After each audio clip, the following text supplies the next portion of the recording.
Editor ingin menyampaikan sedikit tentang sejarah penjajahan Jepang terhadap Indonesia. Pemerintah Jepang pertama kali di Indonesia pada tanggal 11 Januari 1942 yaitu dengan cara mendaratkan pasukannya di Tarakan, Kalimantan Timur. Hal ini dilakukan untuk menguasai instalasi minyak dan berlangsung juga di wilayah lainnya seperti Banjarmasin, Balikpapan, Pontianak, dan kota lain-lainnya. Pada awalnya, kedatangan Jepang disambut baik oleh rakyat Indonesia karena telah menguasai penjajahan Eropa di Indonesia. Akan tetapi, pemerintahan Jepang semakin lama semakin ingin menguasai Indonesia di berbagai bidang. Hal ini diketahui bahwa Jepang hanya ingin memperoleh sumber daya untuk kepentingan perangnya. Pemerintah Jepang saat itu mengenalkan dirinya sebagai saudara tua Indonesia, melancarkan berbagai aksi untuk menguras habis sumber daya yang ada. Oleh sebab itu dilakukannya sistem Romusa dan kerja paksa. Dalam sistem ini Indonesia mengalami kesengsaraan yang sangat parah hingga tingkat kematian meningkat drastis diakibatkan oleh kurangnya gizi. Berbagai upaya yang dilakukan Jepang untuk mengambil hati rakyat Indonesia seperti dibentuknya organisasi penunjang kebutuhan rakyat Indonesia dan dibentuknya perkumpulan untuk membahas perencanaan kemerdekaan Indonesia, BPUPKI dan PPKI. Selain itu, rencana perumusan Undang-Undang Dasar Indonesia juga dilakukan pada masa pendudukan Jepang. Di sisi lain, berbagai organisasi keagamaan juga turut dikembangkan untuk mengambil hati rakyat Indonesia dengan berbagai cara yang telah dilakukan oleh Jepang untuk mempertahankan kedudukan di Indonesia. Akan tetapi, penjajahan Jepang di Indonesia tidak berlangsung lama. Sejak kalahnya Jepang di Perang Dunia II, status pemerintahan di Indonesia mengalami pembukuan dan kekosongan. Peristiwa inilah yang mendorongkan Indonesia untuk melangsungkan kemerdekaan. Dengan adanya proklamasi tersebut, penjajah wajib meninggalkan dan melepaskan Indonesia dari belenggunya. Sekian cerita dari penjajahan Jepang terhadap Indonesia. Nah, sekarang kita akan mempresentasikan tentang bentuk penelitian sejarah. Assalamualaikum warahmatullahi wabarakatuh. Saya Rehan Abdillah dari kelompok 2 ingin mempresentasikan sejarah bab 1 tentang penelitian sejarah. Bentuk penelitian sejarah. Kalian tentu sering mendengar istilah penelitian. Namun, pernahkah kalian mendengar istilah penelitian sejarah? Kita harus bersyukur kepada Tuhan Yang Maha Esa karena banyak penelitian sejarah di Indonesia. Maka Indonesia dianggap sebagai surga bagi penelitian sejarah. Penelitian sejarah adalah penelitian yang dilakukan para sejarawan untuk mengungkapkan kehidupan manusia di masa lalu. Penelitian sejarah dilakukan secara sistematis dengan menggunakan metode sejarah. Dalam bab ini, kalian akan mempelajari tahapan-tahapan yang ada dalam penelitian sejarah.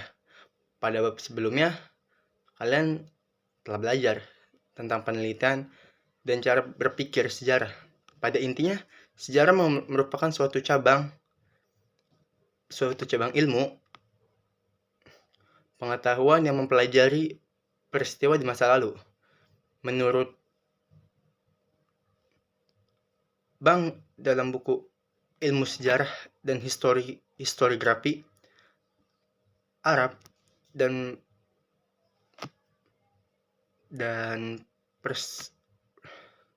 perspektif 1985, ia berpendapat bahwa sejarah merupakan suatu kejadian atau peristiwa masa lalu yang bertujuan untuk memahami perilaku masa lalu, masa sekarang, dan masa yang akan datang. Menurut Ghazalba yang dikutip dari buku Ilmu Sejarah, Metode dan Praktik 2020, karya Aditya Muara Padiatra mendefinisikan sejarah sebagai gambaran masa lalu manusia dan sekitar sebagai makhluk sosial yang bertujuan untuk memahami perilaku manusia yang hidup di masa tersebut.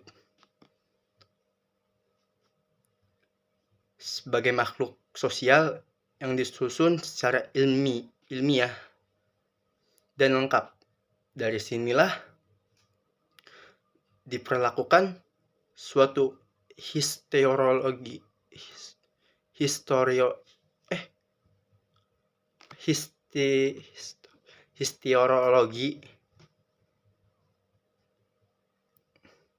yang harus melalui langkah-langkah penelitian sejarah. Mungkin cukup sekian presentasi dari saya. Assalamualaikum warahmatullahi wabarakatuh. Assalamualaikum warahmatullahi wabarakatuh. Saya Fadlan dari kelompok 2, yaitu kelompok Jepang. Saya akan mempresentasikan tentang sejarah bab 2, yaitu sumber, bukti, dan fakta sejarah.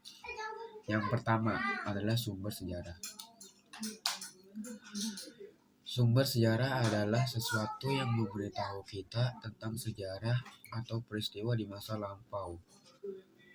Sumber sejarah dibedakan menjadi 2, yaitu sumber sejarah berdasarkan isinya dan sumber sejarah berdasarkan sifatnya. Sumber sejarah berdasarkan isinya di antaranya adalah sumber tertulis dan sumber lisan. Sedangkan sumber sejarah berdasarkan sifatnya ada 2 juga, yaitu sumber primer dan sumber sekunder. Yang kedua adalah bukti sejarah. Bukti sejarah adalah segala peninggalan yang berkaitan dengan manusia di masa lampau. Contohnya seperti prasasti kerajaan dan candi Borobudur yang dibangun manusia di masa lampau. Dan yang ketiga, fakta sejarah. Fakta sejarah dibagi menjadi 2, yaitu fakta sejarah berdasarkan wujudnya dan fakta sejarah berdasarkan sifatnya.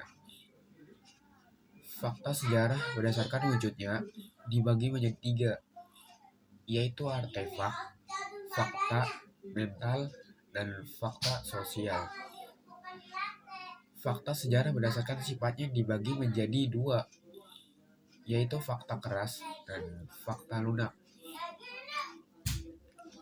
Sekian presentasi dari saya, kurang lebihnya mohon maaf. Billahi taufik wal hidayah. Wassalamualaikum warahmatullahi wabarakatuh. Assalamualaikum warahmatullahi wabarakatuh. Saya mempresentasikan tentang tahapan penelitian sejarah. Perhatikan gambar di samping menunjukkan kegiatan eksplorasi yang dilakukan penelitian sejarah. Dengan adanya penelitian sejarah, kita akan mengetahui banyak hal tentang peristiwa yang telah terjadi di masa lalu. Ada beberapa tahapan yang harus dilakukan dalam penelitian sejarah yang tunjukkan agar hasil penelitian tersebut dapat dipertanggungjawabkan. Namun, ada kalanya hasil penelitian sejarah tersebut masih mempertahankan masalah objektivitas. Apa saja tahapan-tahapan dalam penelitian sejarah? Mari kita pelajari bersama. Penelitian sejarah adalah sebuah penelitian yang membahas tentang masa lalu penelitian sejarah. Assalamualaikum warahmatullahi wabarakatuh. Saya Winda Anggreni. Saya ingin mempresentasikan hasil poster saya. Hasil poster saya adalah pendekatan penelitian dan ilmu bagi sejarah. Sejarah adalah ilmu tentang mempelajari masa lalu. Dengan sejarah bagi tentang peristiwa kejadian di masa lampau. Pendekatan penelitian bermacam-macam, tetapi sejarah memiliki pendekatan sendiri, yaitu pendekatan sinkronis dan diakronis. Diakronis terbagi jadi 2. Ilmu bagi sejarah dibagi menjadi 2, yaitu diakronis dan sinkronis. Pengertian ilmu bagi sejarah adalah cabang ilmu yang dapat digunakan sejarawan dalam melakukan penelitian maupun Kontribusi peristiwa sejarah-sejarah adalah peristiwa masa lalu yang melibatkan manusia itu sendiri. Sekian dari saya. Wassalamualaikum warahmatullahi wabarakatuh. Assalamualaikum warahmatullahi wabarakatuh. Perkenalkan, nama saya Raka Ulumuddin Aljari. Saya dari kelompok sejarah penjajahan Jepang Indonesia. Di sini saya akan mempresentasikan perkembangan historiografi di Indonesia. Historiografi dibagi menjadi 3 fase. Fase pertama yaitu historiografi, kedua historiografi kolonial, ketiga historiografi modern. Historiografi tradisional adalah mengungkapkan kehidupan kerajaan. Historiografi kolonial menuliskan sejarah pada masa pemerintah kolonial. Historiografi modern adalah dilihat oleh masyarakat Indonesia secara umum. Ciri-ciri historiografi di Indonesia adalah: 1. Istana yang menjelaskan tentang kehidupan para raja atau bangsawan. 2. Religio yang menjelaskan tentang yang berkaitan dengan kepercayaan. 3. Regiosentris adalah menuliskan sejarah lebih menonjol. 4. Sulit membedakan antara hal-hal yang rasionalkan. 5. Untuk menghormati kedudukan raja dan nama raja.